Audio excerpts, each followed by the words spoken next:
नमस्कार, आप देख रहे हैं केबीसी न्यूज। आज हम फिर हाजिर हैं एक और राष्ट्रीय मुद्दे को लेकर। आज का हमारा विषय है चुनाव आयोग पर से उठता लोगों का विश्वास। आखिर लोगों का चुनाव आयोग पर से विश्वास क्यों उठ रहा है और विश्वास कायम कैसे रहे, इन सब पर बात करने के लिए आज हमारे साथ मौजूद है केबीसी के महानिर्देशक ललित अग्रवाल। इस मुद्दे पर हम इनसे आज विस्तार से बात करेंगे, तो चलिए शुरू करते हैं। स्वागत है सर आपका हमारे स्टूडियो में। नमस्कार दर्शकों। नमस्कार मोना। इस बार इलेक्शन में चुनाव आयोग की विश्वसनीयता पर काफी सवाल उठ रहे हैं। विपक्ष लगातार चुनाव आयोग पर पक्षपात करने का भी आरोप लगा रहा है। इस मामले को लेकर सुप्रीम कोर्ट में सुनवाई भी चल रही है। आखिर यह मामला है क्या, विस्तार से समझाइए ताकि हर आम व्यक्ति को समझ में आए। मोना, सचमुच आज का ये विषय बहुत इम्पोर्टेंट है, बहुत ही महत्वपूर्ण। किसी भी डेमोक्रेटिक कंट्री के लिए, जो लोकतांत्रिक देश है, उसका एक बहुत बड़ा महत्वपूर्ण सवाल है और हम लोग इसको बारीकी से समझते हैं। पहले हमारा देश दुनिया का सबसे बड़ा लोकतांत्रिक देश है। लोकतंत्र कह लीजिए, प्रजातंत्र कह लीजिए या डेमोक्रेसी कह लीजिए, वास्तव में ये लोकतंत्र है क्या? जैसे अंग्रेजी में कहते हैं ना कि the government is to the people, by the people और फॉर द पीपल। यानी जनता की सरकार है, जनता के लिए सरकार है और जनता के द्वारा निर्मित सरकार है। लोकतंत्र में सरकार की असली मालिक जनता ही होती है। तो अब आते हैं मुद्दे पर। जनता सरकार कब चुनती है? कि जनता एक फ्री एंड फेयर पोल के द्वारा अपनी मनपसंद की सरकार चुनती है। 5 साल के लिए ऐसे लोगों को, ऐसे नेताओं को जिम्मा देती है कि वो देश को चलाए, दुनिया में देश का नाम हो, लोगों के हित का काम हो और लोगों का विश्वास जनता पर से बना रहे। तो जो वोट का कार्यक्रम होता है, जो वोटिंग करती है जनता, इसका सारा ऑर्गेनाइज कौन करता है? इसको आयोजित करता है चुनाव आयोग।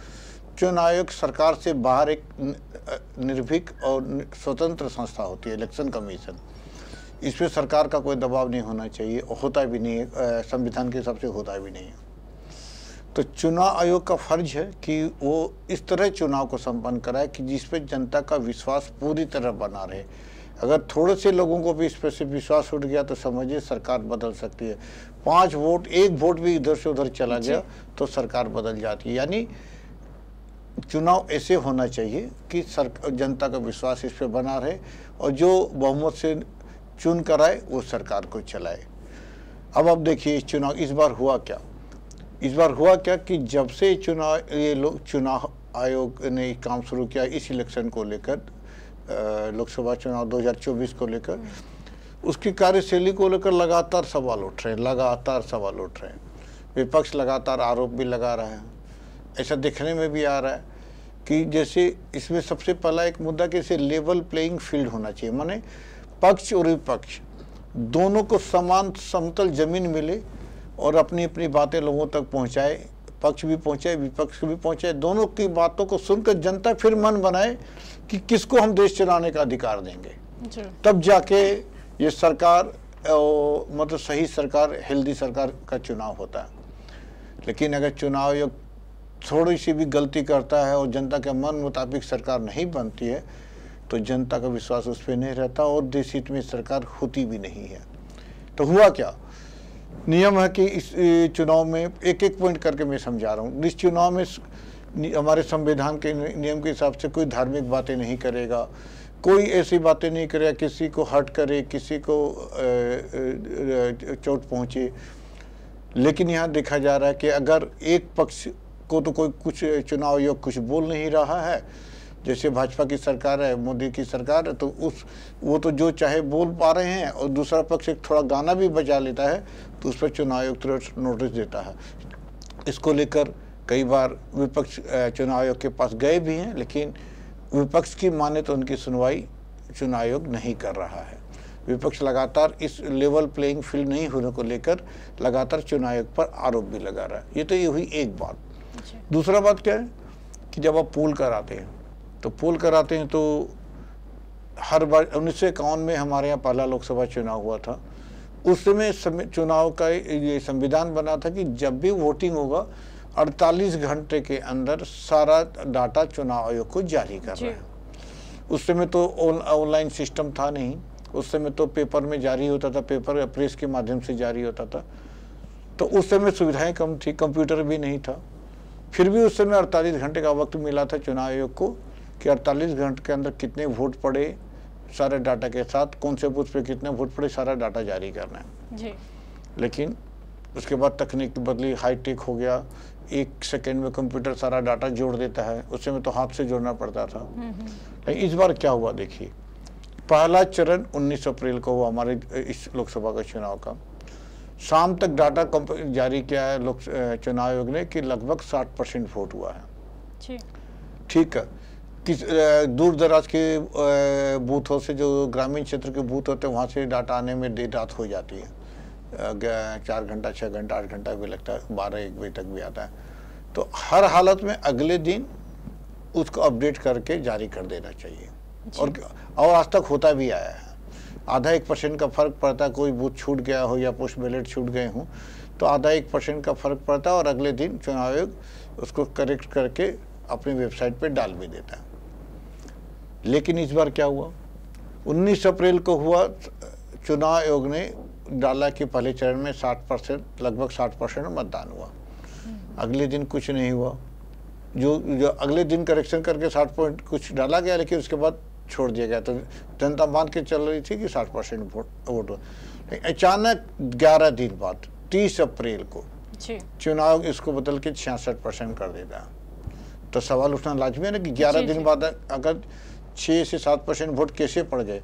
हम कटिहार का उदाहरण लेके चलते हैं। कटिहार में लगभग 12.25 लाख वोट पोलिंग हुए थे। अगर इसमें 6-7% बढ़ा दिया जाए किसी के एक के पक्ष में, तो आप मान के चलिए कि 6% यानी यहाँ वोटर 18,33,000, 18,33,000 का आप 6% जोड़ेंगे तो लगभग 1,10,000 वोट एक पक्ष पे बढ़ गए।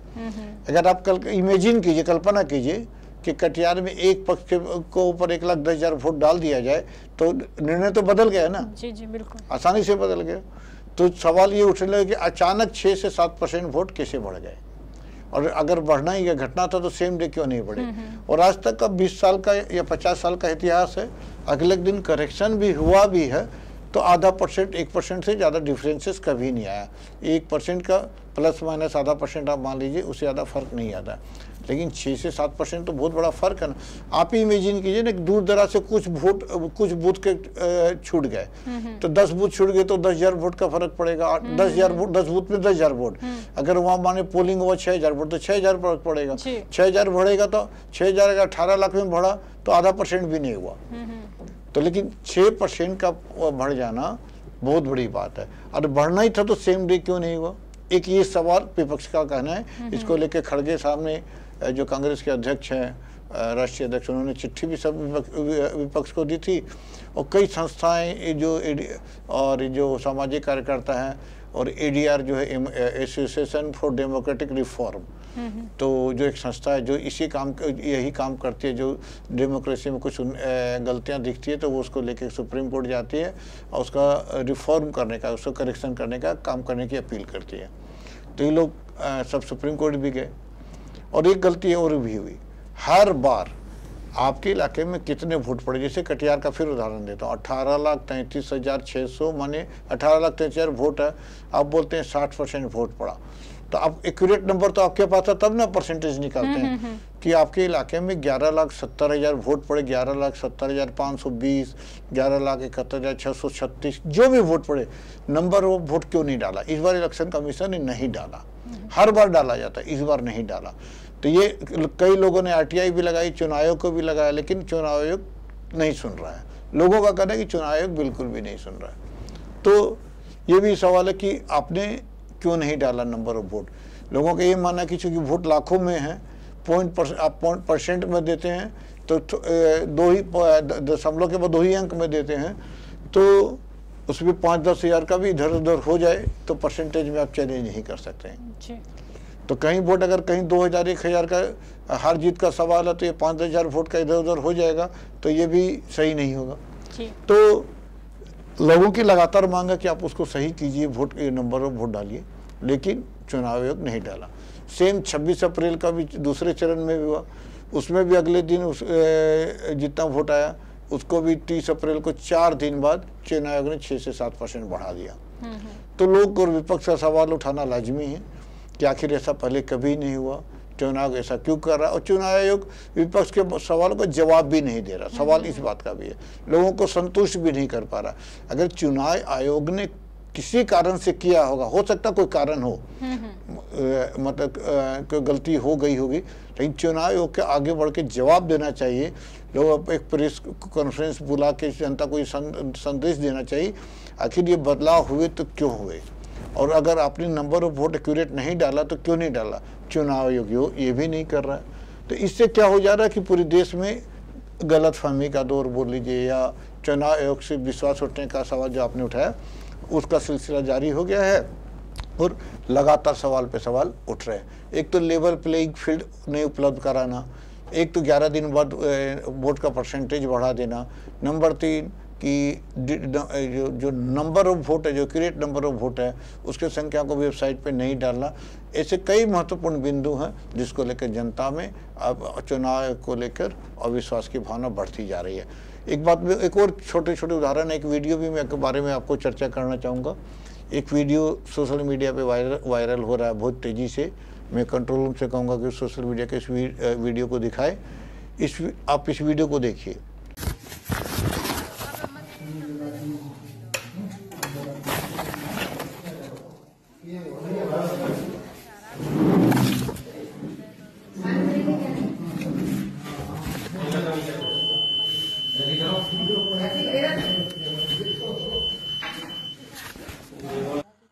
ये है नंबर दूसरा।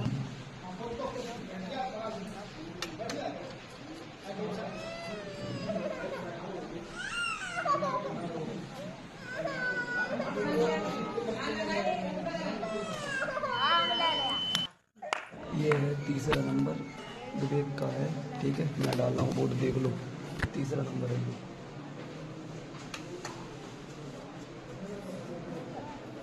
तीसरा तीसरा तीसरा तीसरा तीसरा तीसरा तीसरा तीसरा ठीक है। ये है चौथा नंबर आ गया है।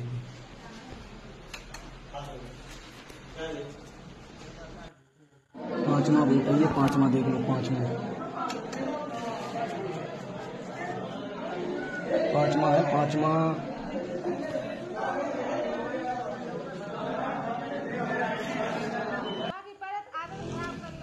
पांच वोट डाल चुका हूँ, छठवां लेके जा रहा हूँ, और ये भी वोट पड़ेगा, छठवां भी वोट पड़ेगा जी, बिल्कुल छठवां पड़ेगा।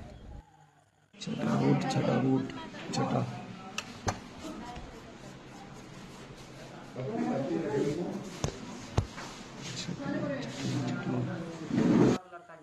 सातवां वोट, सातवां।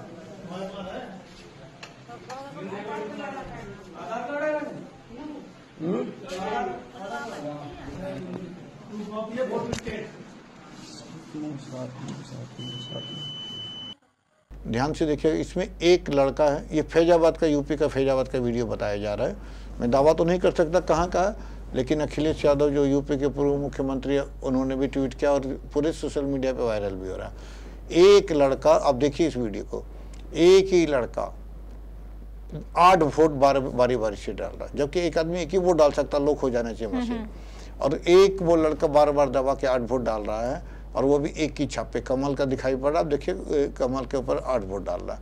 ये वीडियो भी बहुत तेजी से वायरल हो रहा है। हालांकि चुनाव आयोग ने लोगों की अपील पर जब इसको संज्ञान में आया तो इस बूथ को वोट को कैंसिल करके दोबारा मतदान के आदेश दे दिए हैं, और उस लड़के को भी गिरफ्तार कर लिया गया। लेकिन सवाल तो है कि एक लड़के ने यहाँ वीडियो बना लिया, ऐसा हुआ तो ऐसा तो और जगह भी हो सकता है। लोगों का ये कहना है कि बहुत जगह हो सकता है, तो अब बाद बाकी का क्या होगा।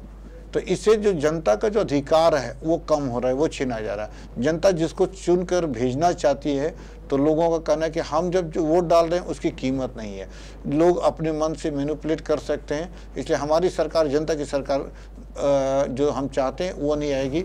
इसको लेकर सवाल उठ रहे हैं, और ये आंधी बहुत जोर से देश में चल रही है। मोना। बिल्कुल सही कहा सर आपने कि वीडियो वायरल हो रहा है। अगर इस मामले को लेकर सुप्रीम कोर्ट का बात करें तो सुप्रीम कोर्ट इस मामले पर क्या कह रहा है, उसका क्या कहना है इस मामले को लेकर? जैसा कि माना, ये बहुत इम्पोर्टेंट है, ये मामला सुप्रीम कोर्ट में चल रहा है। इस मामले को लेकर ADR जो एसोसिएशन फॉर डेमोक्रेटिक रिफॉर्म जो संस्था है, उनके वकील है प्रशांत भूषण हैं, और अलग जो सामाजिक कार्यकर्ता भी है महमूद प्राचा, वो भी सुप्रीम कोर्ट के वकील हैं, और भी कई वकील बड़े बड़े वकील सुप्रीम कोर्ट में लड़ाई लड़ रहे हैं। और देखने में आया कि ऐसे कई मुद्दों को लेकर कई लोग ऐसे भी हैं जो हमेशा देश के लिए सुप्रीम कोर्ट में इन गलतियों को चुनौती देते रहते हैं और लगातार संघर्ष भी कर रहे हैं। इनमें एक नाम प्रशांत भूषण है जो लीडिंग एडवोकेट है। तो उन्होंने सुप्रीम कोर्ट में इस केस को फाइल किया था। कई चुनाव आयोग की कई गलतियों का ध्यान आकर्षित करते हुए सुप्रीम कोर्ट के चीफ जस्टिस ने गुहार लगाई थी कि इस दिशा में जल्द से जल्द कार्रवाई की जाए। उसमें उनकी कई मांगे थी। एक तो है कि सुप्रीम कोर्ट जल्द से जल्द सारा एक्यूरेट नंबर उसमें डाले, अपनी वेबसाइट पे डाले कितने वोट पड़े हैं। दूसरा कि आखिर इतने दिन बाद क्यों बदल दिया गया। तीसरा जो सबसे महत्वपूर्ण है, आप ध्यान से सुनिएगा, ADR की मांग है कि चुनाव आयोग अपनी वेबसाइट पे फॉर्म 17C अपलोड करे। फॉर्म 17C के बारे में आपको पहले बताता हूँ क्या है और उससे क्या नुकसान और फायदा होगा ये भी बता देता हूँ। उनकी मांग है कि चुनाव आयोग, इलेक्शन कमीशन ऑफ इंडिया जो फॉर्म 17C अपनी वेबसाइट पे अपलोड करे।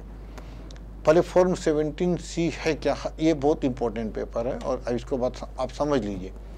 आप जब बूथ पे जाते हैं तो आप वोट देते हैं, चले जाते हैं, ठीक है। वहाँ आपने देखा होगा कि जितने भी पार्टी है, जितने भी कैंडिडेट है, सबके पोलिंग एजेंट बैठे रहते हैं। आपके वहाँ देखिए, आपको वो आपका नाम मिलाएंगे, फिर जो वोट डालेंगे तो अपना वोटर लिस्ट से नाम भी टिक मारते हैं, बैठे रहते हैं ना। तो जब दिन भर वोट चलता है, वोटिंग चलती है दिन भर, और शाम को जब वोटिंग खत्म होती है तो उस बूथ पे कितना वोट पड़ा, मानिए 1000 उस बूथ पे वोट है, उस बूथ पे 1000 वोट है, उस बूथ पे 636 लोगों ने वोट डाला। तो एक form 17C election commission of India का रहता है और सरकार की तरफ से, उसमें वो जो प्रिजाइडिंग अफसर होता है, जो पीठासीन अधिकारी उस बूथ का जो सरकार निर्धारित करती है, वो सभी पोलिंग एजेंट, सभी पार्टी का एजेंट का हो जाए, चाहे वो निर्दलीय प्रत्याशी का हो जाए, सबको फॉर्म C साइन करके देता है। उसमें क्या लिखता है सुन लीजिए। उसमें मशीन का नंबर लिखता है, जो EVM मशीन का सीरियल नंबर होता है ना, वो लिखता है। उस दिन उसमें टोटल वोट कितने थे वो लिखता, माने टोटल 1050 वोट थे तो 1050 लिखेगा। और उसमें अगर मानी 636 वोटिंग लोगों ने वोट डाला तो 636 लिखेगा, और पूरा फॉर्म भर के साइन स्टाम्प लगा के एजेंट को देता है। एजेंट को, सारे एजेंट को देगा, वो देना ही है उसका, ये कानून भी है और देना भी, हर हालत में देना। और वही फॉर्म 17C लेके वो जाके अपने जो जिला के जो निर्वाचन पदाधिकारी होते हैं वहाँ पे जमा करता है। तो सारे बूथ के जो सारे फॉर्म C आते हैं, उसी के आधार पे जिला निर्वाचन पदाधिकारी गणना करके जोड़ लगा के कितना वोट हुआ उसका वो निकालता है और परसेंटेज निकालता है, और तब चुनाव आयोग के पास वो वेबसाइट पे अपलोड करता है। चुनाव आयोग इसी के आधार पे अनाउंस करता है। आप समझ गए फॉर्म C। अब फॉर्म C अपलोड करने के क्यों मांग है, इससे क्या फायदा होगा, ये आप समझिए। अगर चुनाव आयोग फॉर्म C सारा अपनी वेबसाइट पे अपलोड कर देता है तो जो डाउट है वो खत्म हो जाएगा। कैसे खत्म होगा, ये देखिए कि फॉर्म C का कॉपी तो सारे पार्टी के एजेंट के पास भी है ना।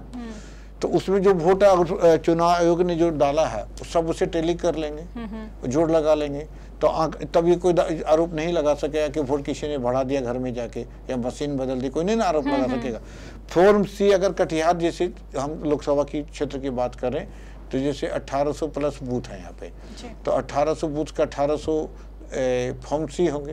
वो कटिहार लोकसभा की साइट पे, कटिहार लोकसभा को लेकर जो फाइल होगी उसमें 1800 सारे बूथ का फॉर्म C अपलोड करेगा और उसको जोड़ लगा के नीचे बताएगा कि इतना वोट हुआ। अगर आपने चुनाव गलती करेगा कोई फॉर्म, तो फॉर्म C तो सबके पास है, आप चैलेंज कर सकते हैं कि आपने गलत डाला, तो वो तो होगा नहीं, वो तो गलती कर नहीं सकता, तो वो डाउट जो है लोगों का फिर खत्म हो जाएगा। तो यही डिमांड है कि अगर सारे फॉर्म सी को अपलोड करने की मांग एडीआर कर रहा है।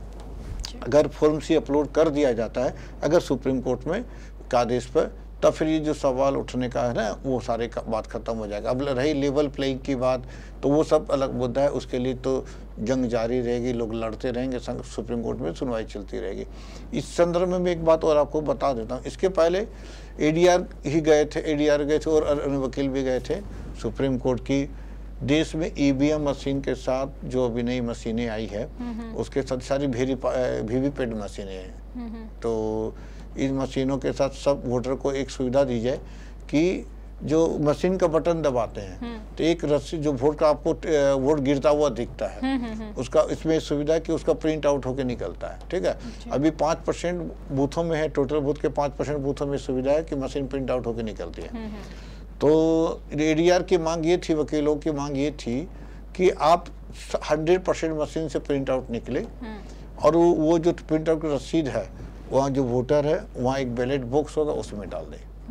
देखिए अपना कि मैंने कमल में डाला था तो कमल ही है ना, उसमें डाल दे। अब जब गिनती होगी तो अगर ईवीएम में कोई गड़बड़ी करेगा तो बैलेट तो वहाँ तो रसीद तो है। और एक आरोप ये लगता है कि बटन दबाते, आपने बीच बीच में सोशल मीडिया पे देखा होगा कि बटन दबाते हैं हाथ का निकलता है कमल, तो वो आरोप भी नहीं लगेगा। तो वो उसमें आरोप का उसमें बैलेट बॉक्स हो और उसमें वो रसीद डाल दे और जब गिनती के दिन हो तो उसको भी गिन लिया जाए और ईवीएम को भी मिला दिया जाए, क्रॉस चेक भी हो जाएगा, गलती की संभावना नहीं रहेगी और जनता का विश्वास भी बना रहेगा। लेकिन सुप्रीम कोर्ट की जो बेंच थी जस्टिस संजीव खन्ना और जस्टिस दीपांकर दत्ता ने इस अपील को नहीं माना और वो मामला चला गया। तो वो अगर वो उनका अपना मापदंड होगा सुप्रीम कोर्ट का, उन्होंने क्यों नहीं माना उनका अपना नज़रिया होगा। लोगों का कहना कि अगर वो उस दिन ये अगर सही उस दिन अगर ये कोर्ट फैसला भी आ जाता तो शायद ये सब सवाल जो आज उठ रहे हैं वो सवाल भी नहीं उठते। अब है कि सुप्रीम कोर्ट में सुन कौन रहा है। अभी जो ये मामले की सुनवाई चल रही है, जस्टिस चंद्रचूड़ जो डीवाई चंद्रचूड़ है चीफ जस्टिस, वो खुद सुन रहे हैं।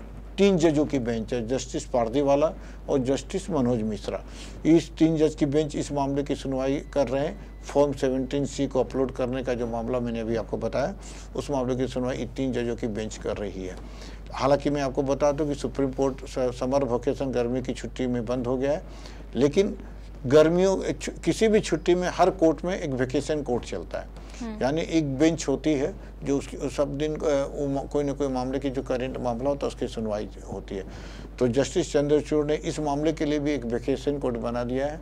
24 तारीख आज से 4 दिन बाद इस मामले की अगली सुनवाई 24 तारीख को है। उसी दिन इस सुनवाई का फैसला आना चाहिए और इसके लिए जो अभी आज शुक्रवार को 3 दिन पहले सुनवाई हुई थी 17 तारीख को, तो सुप्रीम कोर्ट ने चुनाव आयोग को नोटिस दे दिया है और नोटिस में कहा गया कि आप अपनी तरफ का पक्ष रखिए कि आखिर आपको दिक्कत क्या है, आप क्यों फॉर्म से अपलोड करना नहीं चाहते, डाटा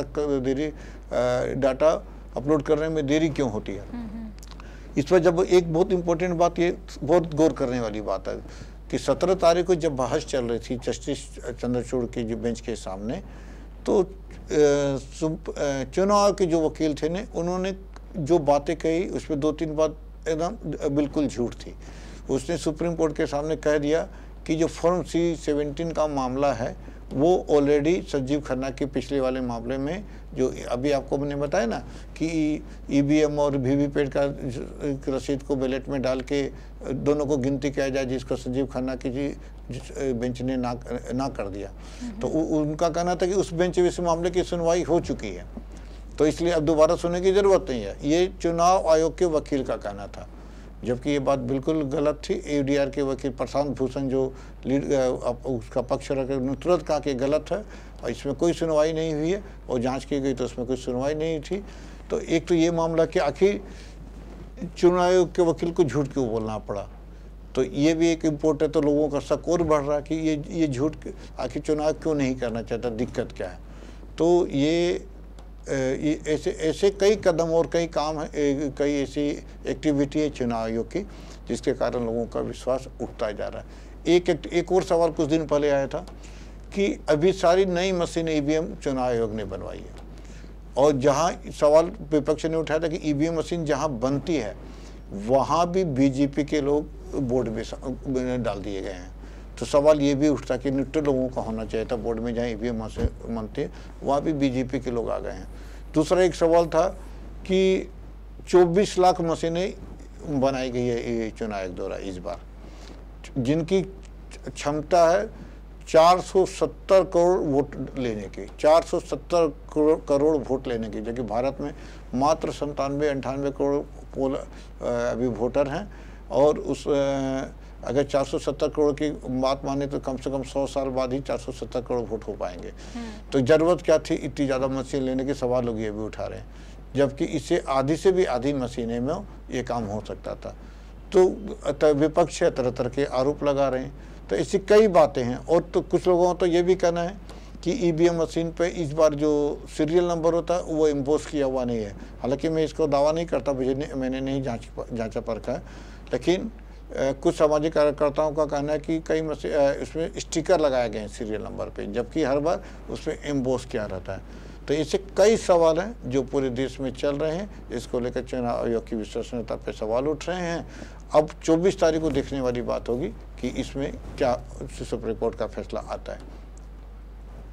एक बात इसमें और मना मैं बताऊं, जस्टिस चंद्रचूड़ ने यह भी कहा है, जब विपक्ष ने कहा कि मिलो डिले काफ़ी देर हो जाएगी तब तक चुनाव खत्म हो जाएगा, तो चंद्रचूड़ साहब का ये जवाब था कि 24 तारीख से हम सुनेंगे।